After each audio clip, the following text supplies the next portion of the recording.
Fala galera, sejam bem-vindos a mais um vídeo que vai mudar a sua mente. Eu sou o Felipe e eu sou o Rodrigo, e hoje vocês vão descobrir o que Stranger Things, Enem e o mês de dezembro têm em comum. Vocês sabem, uma das principais atrizes da série Stranger Things, a Millie Bobby Brown, ela faz a Eleven na série e ela é uma das melhores atrizes mirins que existem no nosso tempo. Só que ela nasceu com uma deficiência auditiva, ela nasceu com uma deficiência parcial em um dos ouvidos e depois de inúmeras cirurgias ela perdeu completamente a audição em um desses dois ouvidos. E o que isso tem a ver com o Enem? Simples assim, o tema da redação do Enem desse ano foi os desafios da formação educacional dos surdos no Brasil. E qual é a relação que tem com o mês de dezembro? Bom, dia 3 de dezembro é considerado o Dia Internacional das Pessoas com Deficiência. E dia 3 de março é considerado pela Organização Mundial da Saúde o Dia Mundial da Audição. Uma coisa muito importante da gente dizer é que muitas pessoas reclamaram do tema da redação do Enem, dizendo que não sabiam muito o que falar, que se prepararam para falar sobre coisas mais importantes, como se esse também não fosse um tema importante, né? E isso vem muito também do imaginário de que não existem tantas pessoas que vivem com a deficiência auditiva. E a gente não sabe nem se referir a essas pessoas, a gente nem sabe que essas pessoas existem. Mas a Organização Mundial da Saúde diz que existem 360 milhões de pessoas espalhadas pelo mundo com algum tipo de deficiência auditiva, sendo que dessas 32 milhões são crianças. Aqui no Brasil, o IBGE estima que aproximadamente 10 milhões de pessoas vivem com algum tipo de deficiência auditiva, sendo que pelo menos 2 milhões de pessoas vivem com graus severos de deficiência auditiva. Então não são poucas pessoas, né? A gente não vê elas na escola, não vê na televisão, não vê representadas em lugar nenhum, mas elas estão aí. E isso mostra como elas estão excluídas dos seus direitos, excluídas da sociedade, e por isso que o tema da inclusão ele é tão importante e ele é atual, né? E o nosso grande desafio é pensar a deficiência para além dos aspectos puramente biológicos, psíquicos. Porque quando a gente reduz a nossa visão de que deficiência se refere a alguma parte do nosso corpo, alguma parte da nossa mente, a gente vai construindo ações que vão responder apenas a algumas particularidades das pessoas que vêm com deficiência. A questão é compreender a deficiência como uma questão política.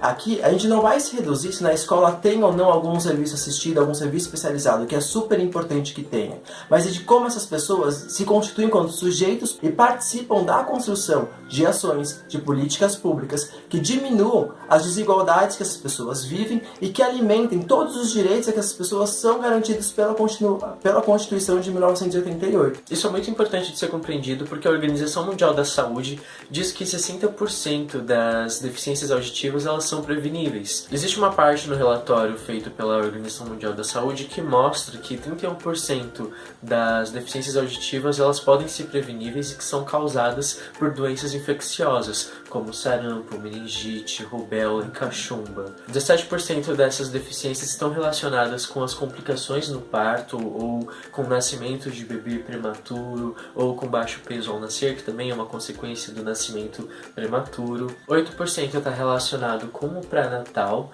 Então, como que a gente consegue trabalhar com a vida da pessoa que está gerando esse bebê, se essa pessoa faz uso abusivo de substâncias químicas, como que é a vida dessa pessoa, se está em extrema vulnerabilidade ou não. E 4% está relacionado com medicamentos que fazem muito mal à saúde, que são chamados de ototóxicos. E tudo isso pode ser evitado com políticas públicas, com maior atenção à integralidade da vida dessas pessoas, com capacitação profissional, intersetorial, envolvendo a assistência social, a educação, a saúde, dentre outros.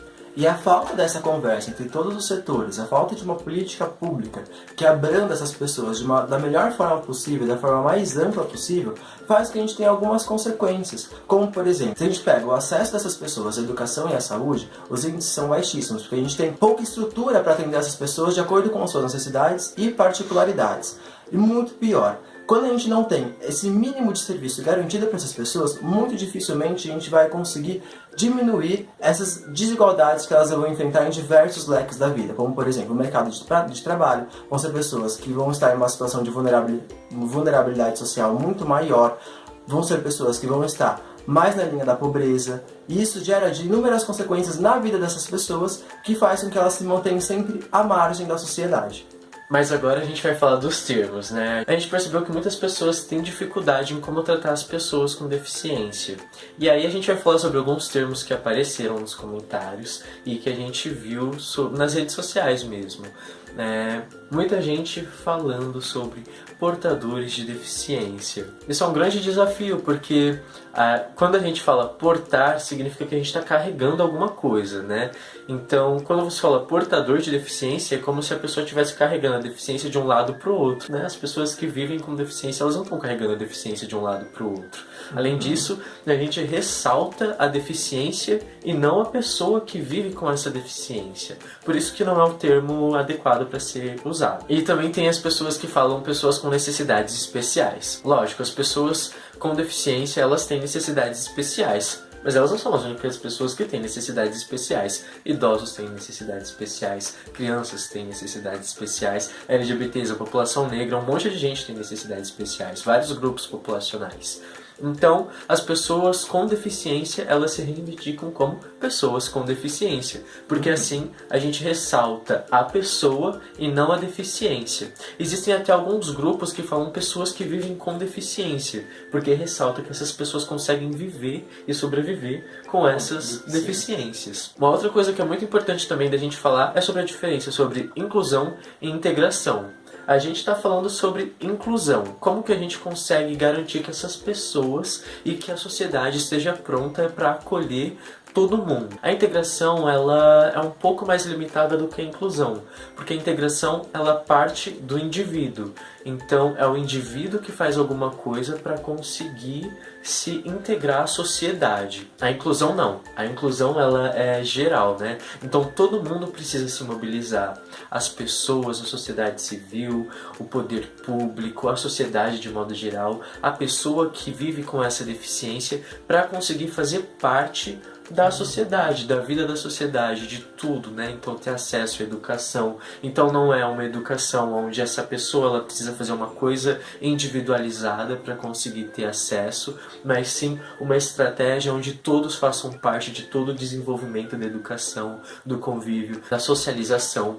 Então é muito importante a gente ter essa ideia, né? E muitas vezes a falta de compreensão entre integração e inclusão gera uma culpabilização sobre essas pessoas que vivem com deficiência, porque a gente acha, mas tem o Braille, tem o intérprete de Libras, tem um monte de coisa, que não é um monte de coisa assim, né?